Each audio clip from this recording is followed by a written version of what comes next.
যুক্তরাষ্ট্রের ফ্লোরিডায় আছড়ে পড়ল হারিকেন মিল্টন। গতিবেগ ছিল ঘন্টায় 120 মাইল।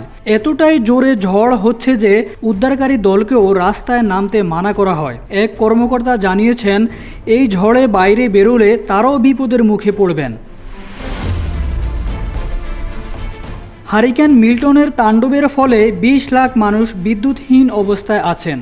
স্থানীয় সময় রাত 9:30 নাগাদ 11 লাখ মানুষের বাড়িতে বিদ্যুৎ ছিল না। কিছুক্ষণ পরেই সংখ্যাটা বেড়ে দাঁড়ায় 20,02,000।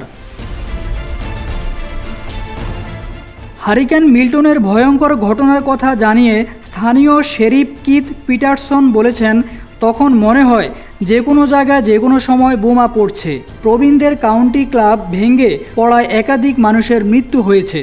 পুলিশ ও উদ্ধারকারী দল বুলডোজার নিয়ে ধ্বংসস্তূপ সরানোর কাজ করছে। কাউকে ঘর থেকে বের না হয়ে প্রশাসনের জন্য অপেক্ষা করতেও বলেছেন পিটারসন। ইডেন বে কক্সবাজার সমুদ্র সৈকতের উপর নিজেদের একটি ঠিকানা। মাত্র 5 লাখ টাকায় আপনিও হয়ে যেতে পারেন এই হোটেলের মালিক।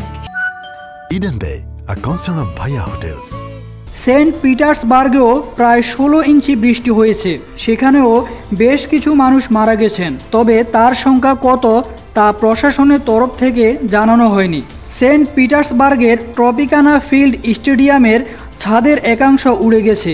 সিএনএনের করা ভিডিওতে দেখা গেছে ছাদের অংশ প্রবল ঝড়ে টুকরো টুকরো হয়ে উড়ে যাচ্ছে। বলা হয়েছে, এরকম বৃষ্টি 1000 বছরের মধ্যে একবার হয়। এর ফলে বিপুল এলাকা প্লাবিত হয়।